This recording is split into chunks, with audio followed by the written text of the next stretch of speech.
Have you ever stared at a picture of the Great Pyramid of Giza and thought, how did they really build that? For centuries, this question has baffled the greatest minds. The official story tells us it was a tomb for the Pharaoh Khufu, built by tens of thousands of workers over 20 years using simple tools. But the more we learn, the more questions arise. Today, we're diving deep into the mysteries, separating fact from fascinating fiction, and exploring a theory so mind-bending it could rewrite history. Was the Great Pyramid just a tomb, or was it something far more advanced? Let's start with the sheer scale of this monument. The Great Pyramid is made of an estimated 2.3 million stone blocks, each weighing between 2.5 and a staggering 80 tons.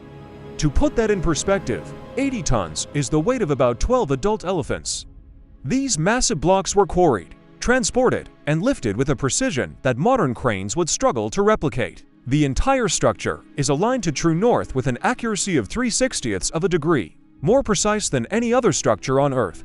How did a civilization without compasses, advanced mathematics, or modern tools achieve such a feat? The conventional theory suggests ramps. Miles and miles of ramps, either straight or spiraling around the pyramid. But imagine the logistics.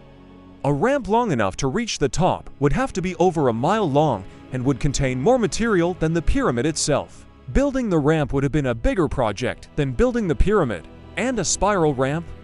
It would have blocked the lines of sight needed for the pyramid's precise geometric alignment.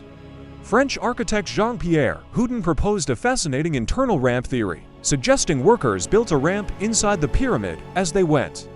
This is a clever idea, but we've yet to find conclusive evidence of such a structure within the pyramid's solid mass. Then there's the mystery of the tools. Mainstream Egyptology states the builders used copper chisels and stone hammers.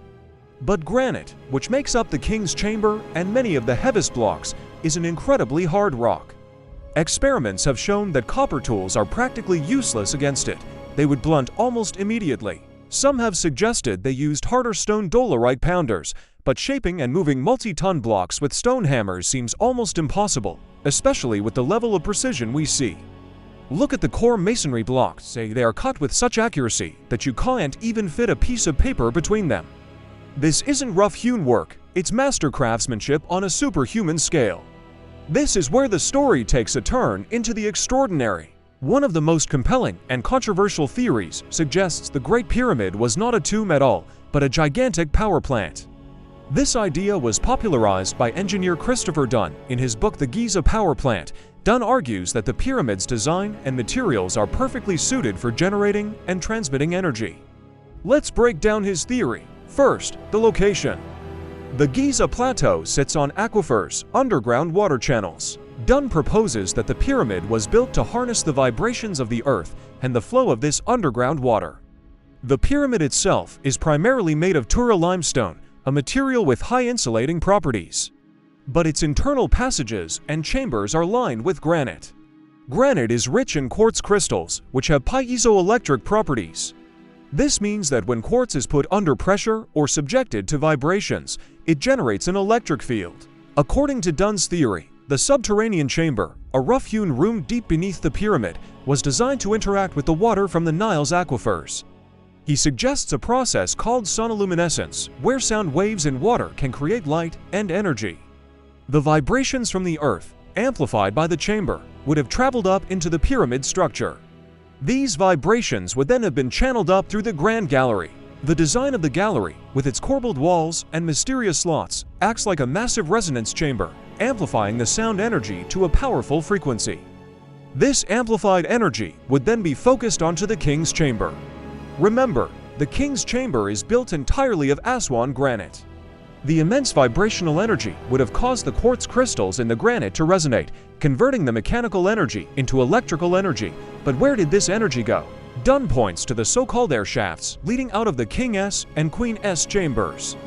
He believes these were not for ventilation, but were waveguides directing microwave energy.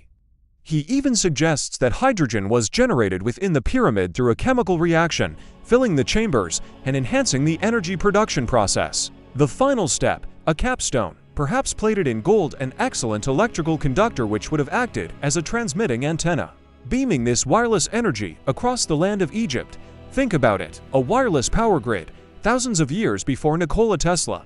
It sounds like science fiction, but it elegantly explains so many of the pyramid's anomalies. It explains the choice of materials, the incredible precision, the internal design, and why, despite being called a tomb, no mummy was ever found inside the king's chamber sarcophagus. The sarcophagus itself is too large to have been brought in through the passages. It must have been placed there as the chamber was being built. Dunn argues it wasn't a coffin, but a granite resonance box at the focal point of the entire machine. This theory also helps explain the lack of soot from torches on the ceilings of many Egyptian tombs and temples. If they had access to some form of electrical lighting, they wouldn't have needed flame-based light. In fact, there is a famous relief in the Temple of Hathor at Dendera that some interpret as depicting a giant light bulb, complete with a filament and a cable. Mainstream archaeologists dismiss this, but within the context of an ancient power plant, it suddenly seems plausible. So, where does this leave us? On one hand, we have the established theory, a monumental tomb built with brute force, incredible human ingenuity, and simple tools. It's a testament to the organizational power and devotion of an ancient civilization. On the other hand, we have a radical theory that paints the ancient Egyptians as masters of physics and energy, possessing a technology we are only now beginning to rediscover. A power plant that harnessed the natural forces of the earth itself. Perhaps the truth lies somewhere in between. Maybe the pyramid served multiple purposes, a tomb, a ceremonial center, and yes, maybe even something more. What's undeniable is that the Great Pyramid continues to challenge our assumptions about the past. It forces us to ask bigger questions and to keep an open mind. The secrets are locked within those millions of stones, waiting for the day we finally have the key. The pyramid is not just a relic of the past. It's a puzzle for the future. What do you think? Was the Great Pyramid a pharaoh's final resting place, a marvel of ancient engineering, or a sophisticated power plant left by a civilization far more advanced than we ever imagined? Let me know your thoughts in the comments below. I read every single one. Thank you so much for joining me on this incredible journey into the mysteries of ancient Egypt. If you enjoyed this exploration and want to dive into more of history's greatest secrets, make sure to hit that like button and subscribe to the channel.